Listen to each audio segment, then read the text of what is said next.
Hi, my name is Dave Robison. I'm a missionary with the Japanese Evangelical Missionary Society, or GEMS as it's more commonly known. And I've been serving in Iwate Prefecture with my wife, Tomo, and our 3 kids, which is in northeastern Japan. And I'd like to share some of the things that God's been doing up in that area. And really, as I do, just like to encourage you to consider if God might be calling you to play a part in this ministry as well. So as we've been serving in Iwate Prefecture, we've seen God work in some amazing ways.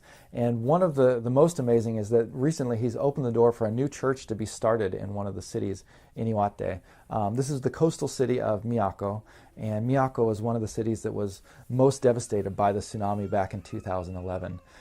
If you guys saw videos or pictures of that tsunami, you probably saw Miyako because some of the most famous footage of the waves washing over the seawall and into the city was shot in Miyako City.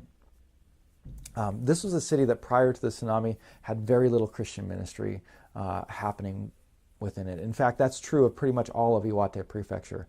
Iwate is a prefecture that when the tsunami hit, there were actually 0 Christian missionaries serving in that prefecture. So most of the people in Iwate had very little exposure to Christians or to Christianity. Probably most people had never even met a Christian before. And yet because of the tsunami, so many Christians came into that area to do relief work, to share in people's burdens, to support not only the physical needs, but also the emotional and spiritual needs as well. That many people began to encounter Christians for the first time through that effort. And it really, I think, began to build a lot of bridges and relationships between the church and these communities that previously had been kind of resistant to outsiders and very close-knit and difficult for people from outside the community to come in and to build relationships. And we've just been amazed to see God really pour out His love on these cities through the work of these short-term workers and midterm workers. And in fact, that's really what drew us to the prefecture in the first place.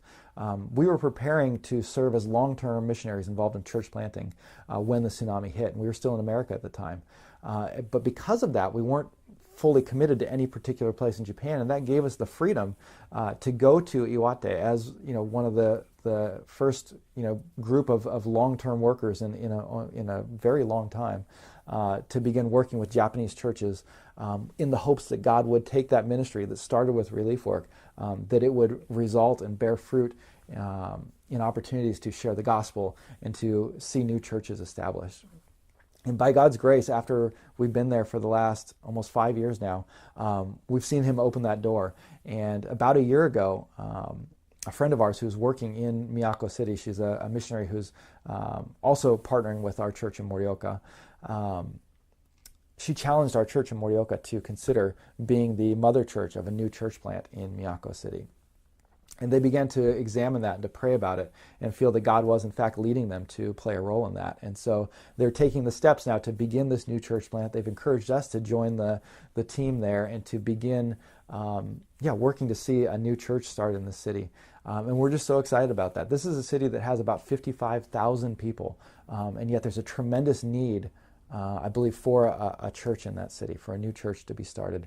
There are about 2 Protestant churches in the city now, but they only have a combined attendance of about 15. So only about 15 people out of those 55,000 are connected with a Christian church in the area. And so I think there's a tremendous need for a new church to be started. And particularly, Miyako's in an interesting place right now because they're in a period of community rebuilding where communities have been literally destroyed by the tsunami, and people are starting to rebuild their houses. The government is building new permanent housing apartments, and people are being moved around. So these communities that had been, really close-knit and difficult to break into, they've all been shattered and scattered, and are starting to now come together again.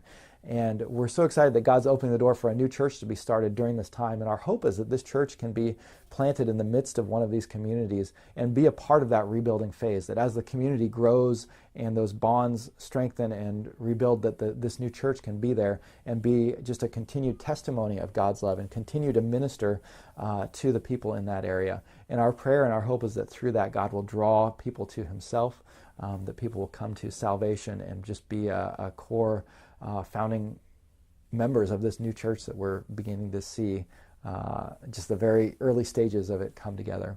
And so we're just so excited about that and can't wait to go and begin this work and see what God's going to do in Miyako City. I'd like to encourage you to consider joining us in this, that we have two really great needs that pretty much anybody can participate in. The first is prayer support. This is not something that we can go and we can do on our own. This is not something that just on our own power that we can accomplish. We've seen, you look at the history of Japan, and there's been Protestant missionaries serving faithfully, tirelessly for 150 years. And yet the Christian population is still under 1%. And so it's been an incredibly slow process, an incredibly difficult work. And you look at what's been tried and you think, well, missionaries have thought of everything, and yet still, they've seen very little fruit in the grand scheme of things. And yet, we're trusting that in God, in His timing, can break through people's hearts, that can break through the cultural barriers and all the things that hold people, that keep people from coming to Him, that He can, through the power of His Spirit, break through that. But we need people praying for that. We need people joining us to really pray for the people of Iwate, specifically the people of Miyako, that God would soften their hearts, that they would see the love of Christ that has been demonstrated already to them through the work that's been going on, and that now, after having seen that, the evidence of that they would hear the gospel and respond to it. So if you would be willing to pray for us, we would love for you to join our prayer list. We try and send out prayer updates a couple times a month, and if you would commit to receiving those and praying for the work that's going on there, that would just be such a huge blessing to us and a huge encouragement and a really vital part of this ministry. The second thing that we're looking for is people to really send us there with financial support and giving. We need people to give even a small amount, or however much God leads, on a regular basis to keep us serving long-term in Japan. That's our hope, is to be there for long-term. We anticipate a church plant like this is probably going to take at least 10 years for it to get established. And so we need people that are sending us for, the next 10 years or longer to get this new church plant going. And so if God is leading you to be involved in that aspect of our ministry, to be one of our financial supporters that's sending us to do that work and contributing, there's a link on our website for giving, and we encourage you to click that, and you can sign up to give either one time or monthly, however the Lord leads. But thank you so much for taking the time to watch this.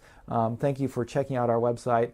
I encourage you to check back often. We try and post updates here about once a month or so about the work that's going on.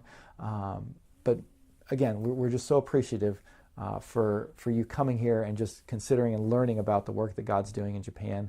And I hope that you'll join us. I hope that you'll be a part of what God's going to be doing, and that we can kind of continue to share about just the exciting things that happen as we serve and minister in this part of the world that just has such tremendous needs in relation to the gospel.